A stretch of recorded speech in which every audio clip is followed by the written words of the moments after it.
Welcome back. According to the National Center for Educational Statistics, 1 in 5 kids in the U.S. are bullied on a regular basis.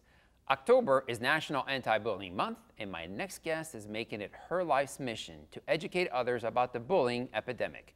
Welcome via Skype the author of The Empowered Child, Danielle Matthews. Hello, Danielle. How are you? Good. How are you today? I'm doing terrific, and I'm so glad that you're on the show, because this is a topic that it's been on the news a lot lately.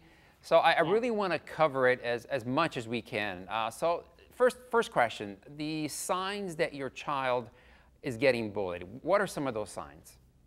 Some of the most important signs that you want to look at if your child is being bullied is, one, if you're seeing a pattern of behavior change, such as there's physical symptoms happening where they're coming home with scratches on their face, they're torn backpacks, and you haven't seen this before and you're actually seeing a pattern of this, then you want to be concerned.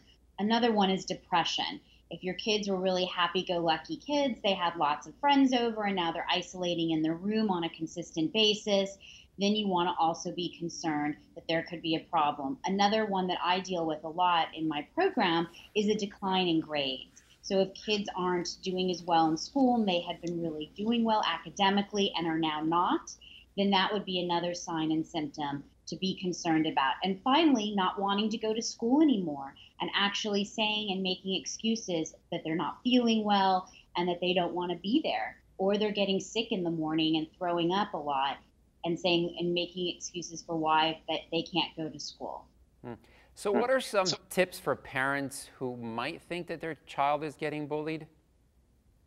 What I talk to parents about is in my book, which is called The 3 E's. It's empathy, empowerment, and engagement. And empathy is really asking your child how they're feeling if you think they're being bullied, asking an open-ended question.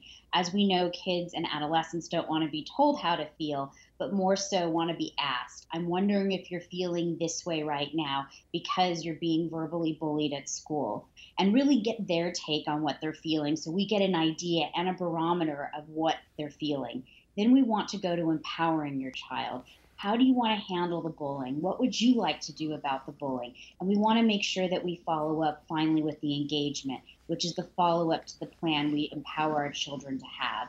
Do you want to go in and talk to the teachers? Do you want to role play different ways you can handle the kids at school if they're verbally bullying you?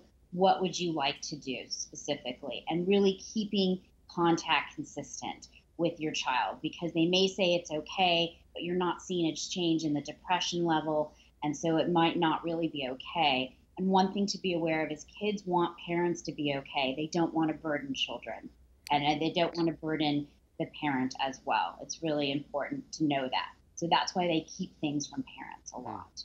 So what are some of the challenges that middle or high school institutions are having dealing with bullying?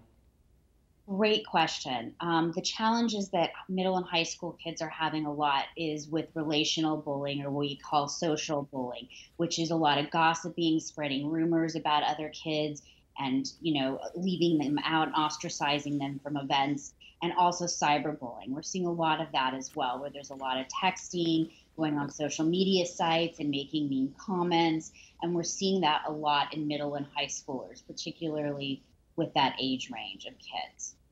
So what tips can you give to not only parents, but to other individuals when you're dealing with not only just in the school system itself, but outside of the school system, maybe in the park or whatever?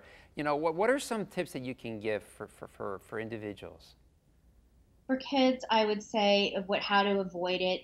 Let's just say they're at home and they're on the computer. It's really how to manage computer time, how not to be responsive to other kids on the computers. If you're out in the park area, how to walk away in a way that feels good to you, where you're not engaging them and giving them any power or control over you.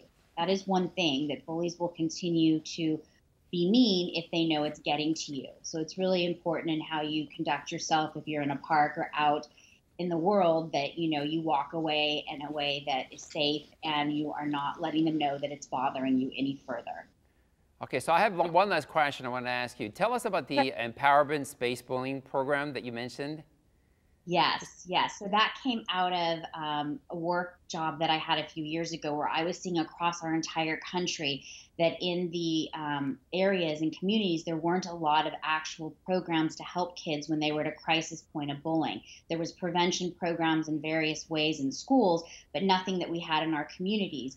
So I did a needs assessment with a local nonprofit here in Los Angeles, and they came back and they said that we have some good news for you and some bad news for you. The good news is you don't have a lot of competition to get a program together to help kids with bullying. But the bad news is, why don't you have more competition? Right. And Right. so that becomes the question. And so then I was told you can put a program together and come back to us if you'd like. Right. Right. So I spent the next year writing the Empowerment Space, which is a program working with kids. All right, Danielle. Thank you so much for shedding a light on this important topic, and hopefully we can resolve this in the very near future, okay? Thanks for being on the show. Thank you for having me. All right, thanks, guys. All right, still to come, cupping left its mark on many Olympic athletes in Rio, including Michael Phelps. But what is all the hype? Find out when Healthy Lifestyle returns in just a moment.